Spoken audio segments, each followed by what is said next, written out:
If I ask you to say, at this point in time, do you know what's the number behind this factor? The answer is 10.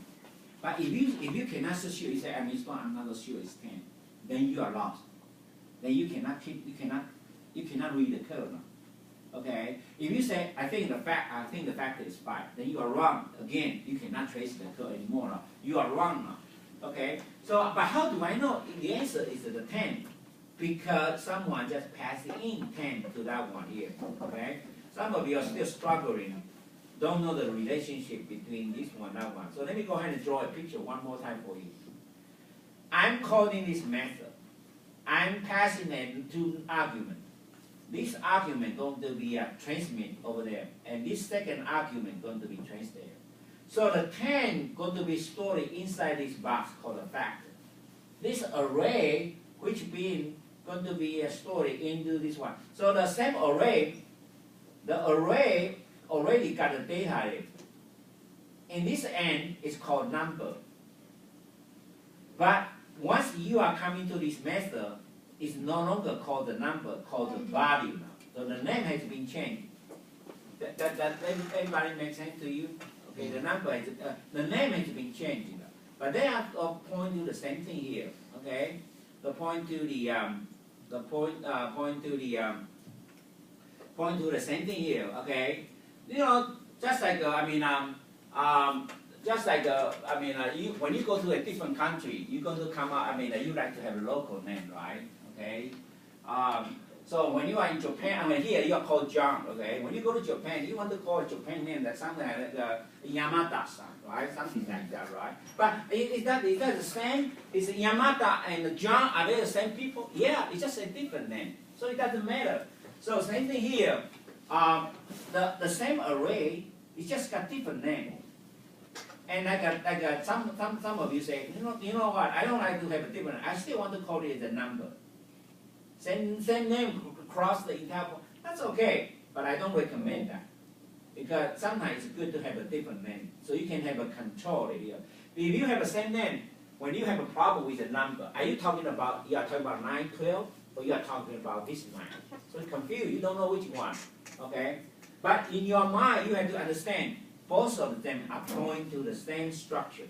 Make sense now? That's very important.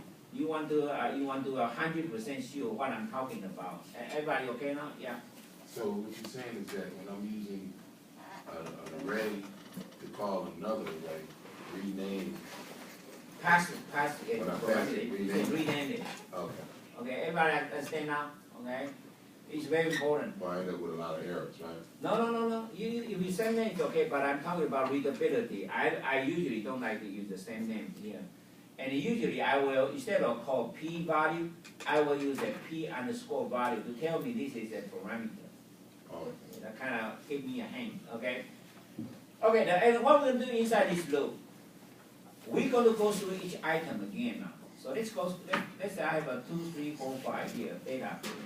What he's going to do, he goes inside this item. He's going to reach, your I started with 0, right? Started with 0. So he's going to first time going to point this guy. So what he's going to do there, he's going to take this number times factor. And factor is 10, right?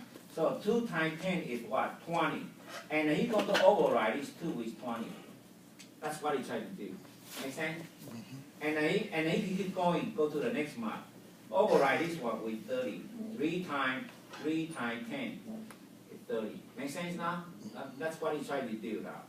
So he read in each number and multiply with the factor, which 10. 10 is coming from the calling function here. Okay? So this loop, so basically this loop, what he's trying to do is, when you come in, if your array come in as like that, 2, 3, 4, by the time when this loop is finished, the same array will become 20 here, will become 30 here, will become 40 here. Does that make sense to you? Oh, so that's why you rename it, so it don't change. No, you still can use the same name. Oh, really? Yeah. Yeah, question? Yeah, see, you got like line 42, you have values here, and you have back in line 26 inputs. You're doing that because what you declared in the lines before. That's how you keep up with this line. Which line you're talking Like about? how you got number 40 when you have 40, right? You got values dot length.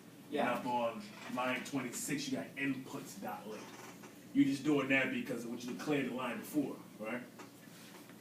Yeah, no, hold on here. You know what I'm Okay. saying? Those are just the variables. No, okay, yeah. The only time you have to say use that length, this one got to be array, okay? This one you're talking about input that length, because this is the array here. Yeah, that's what I'm saying. The line Yeah, before. and this one, this value, that length, because this value is array. Right there. Okay, yeah, that's what I feel. But they are all same array, Just array. Okay, yeah. but they are talking about the same thing. Right. When inside this method, it's called input. Inside this method, it's called a value. Right. And inside this main method is called a number. So I can tell you that structure has been first time has been called what's called number. Next time called the input. Next time again has been called the value. The name keep changing passively. Right. Okay, make sense now? Yeah. Okay. Okay. Just like I have a pen here, I call this pen, I have a name for it. I call this A. But when I give it to you, you can call it whatever you want, B, right? Right? You can call give you what you can say B. Yeah. But when you return to me, I'm gonna call it back A. Make sense now? Yeah. Okay? This is a parameter I'm passing it back here. Okay. So up to this point, let me go ahead and use the demonstration here. This is all I can do here, okay? Multiply, okay? Let's say I have 2, 3, 4, 5, okay? I'm the main method, and he is the multiply method. So I'm going to pass him a 2 pieces of information here, okay? I'm going to pass him a 2 information here. And that 2 information is what? I'm going to give him these 2 information. One is the array, Numbers. and then number 10. That's fact. Make sense? So what are you going to do with that? He's going to take this number, multiply each element. Go ahead and multiply it for me. Okay? Okay? So he's doing his job now. He's running his loop now. Go through each item now. Okay? And that's good. Can you redo it again? Can you rewrite it again? And I want everybody what he's doing. Is he doing from this end to the other end, right? Right. That's it. He's following his loop, one at a time, right? He's not doing one. He's not doing more than one at a time. And I don't think he's doing this way. He's doing from this way, right? But let me ask you: can I change his code? Can I change that multiply to start from this way? Yeah, it doesn't matter which way. But anyway, so when he's done, he's going to return me this and that. Okay? And I get what? 20, 30, 40, 50. And he's going to ask me, how about 2, 3, 4, 5? It's been removed now. It's been deleted now. This is gone now. So he just changed my data. He just changed my data. So let me ask you. Let's say you run your program and you figure out your data is wrong. So where to look for the code? Okay, you say in the beginning, I did key in the right data. And somehow, when I display it, I got the wrong data. So where should I fix that code? Will there be something wrong here? No. Will there be something wrong here? No. The problem is going to be that method here, okay? Because maybe something wrong here messed up my change. So if you feel if you didn't get the right answer, and it's supposed to be, let's say supposed to be a 20, 30, 40, 50, but let's say you get 20, 30, 0, 0. If that's the case, then you know who is the guy has the back. This one has the back. And then you don't have to worry about this. You don't have to worry about. All you need to focus your energy to debug this area. So that's another beauty about the method. You can isolate the problem. Okay, make sense now? I mean, everybody understand this is how they work now? Okay, and the thing is where we are now. Okay, are we done with the reading the code? Not yet. We got one more line to go here now. Okay, I just finished this one. We are ready to print it reverse. Okay, reverse meaning if you have a number 2, 3, 5, when you print it out, you're going to print 5, 3, 2.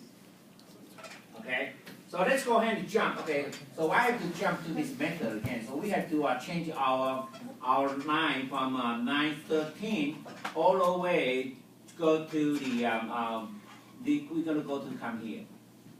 So let's say if your program does not print out number reverse correctly, which code is supposed to fix it? This is the one, he has a problem. He's not doing his job, right, okay? So let's look at his code here.